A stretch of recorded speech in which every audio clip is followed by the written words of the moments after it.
Assalamualaikum warahmatullahi wabarakatuh. Perkenalkan, nama saya Nelda Afriani dengan NIM 2233486 dari kelas 1D mata kuliah farmakologi. Di sini saya akan menjelaskan tentang fase farmakokinetik dan fase farmakodinamik.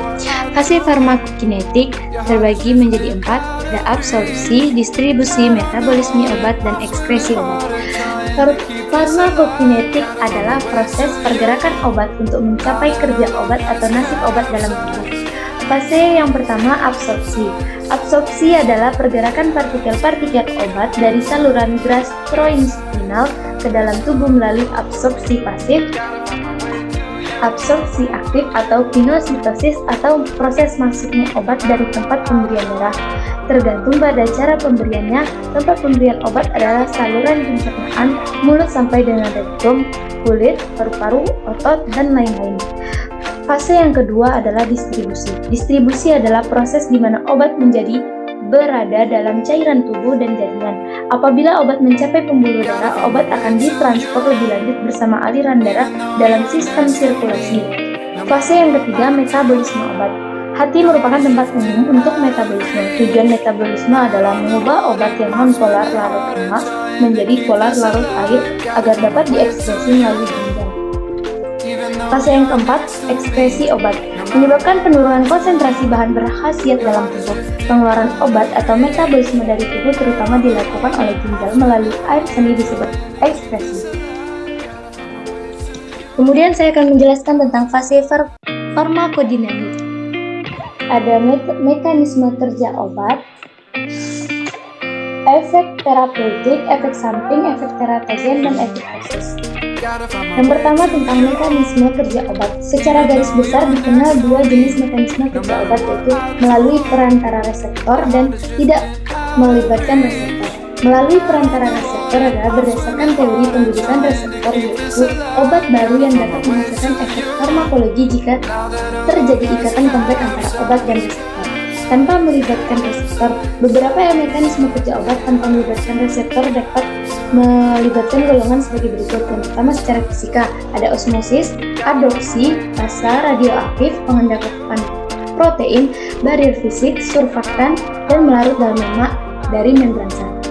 Kalau secara kimia, ada aktivitas asam basa, pembentukan kelat, aktivitas oksidasi dan reduksi, dan reduktor. Kemudian ada proses metabolisme. Contoh antibiotik mengganggu pembentukan dinding sel kuman, sintesis protein, dan metabolisme asam nukleat. Yang keempat, secara kompetisi atau saingan, contohnya obat-obatan sulfonamida. Kemudian efek terapeutik. 3 jenis pengobatan.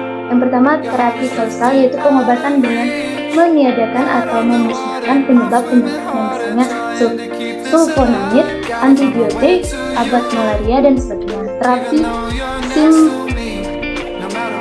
simptomatis, yaitu pengobatan untuk menghilangkan atau meringankan gejala penyakit. Yang ketiga, terapi substitusi, yaitu pengobatan dengan cara menggantikan zat-zat yang seharusnya dibuat oleh organ tubuh yang sakit. Kemudian efek samping. Efek samping adalah segala pengaruh obat yang diinginkan pada tujuan terapi yang dimaksud. Kemudian ada efek teratogen, zat yang dapat menyebabkan bayi terlahir cacat karena terjadi kelainan perkembangan janin dalam kandungan. Teratogen dapat berupa zat kimia infeksi, obat-obat tertentu, serta polutan seperti timbal akibat proses pembakaran bahan bakar kendaraan dan industri. Teratogen akan mengganggu proses pembentukan organ janin dalam kandungan pada trimester pertama hingga trimester kedua kehamilan. Apabila zat teratogen berhasil mengganggu proses organogenesis, maka organ tertentu pada janin tidak dapat tumbuh dan berkembang sebagai mestinya, sehingga akan menimbulkan resiko cacat lahir pada organ luar maupun dalam. Kemudian ada efek tosis. Setiap obat dalam dosis yang cukup tinggi dapat menunjukkan efek tosis. Secara umum, hebatnya reaksi toksis berhubungan langsung dengan tingginya dosis. Dengan mengurangi dosis, efek dapat dikurangi pula. Salah satu efek toksis yang terkenal yaitu efek teratogen, yaitu obat yang pada dosis terapeutik untuk ibu mengakibatkan cacat pada janin. Demikianlah penjelasan saya tentang fase farmakokinetik dan fase farmakodinamik. Lebih dan kurangnya saya mohon maaf.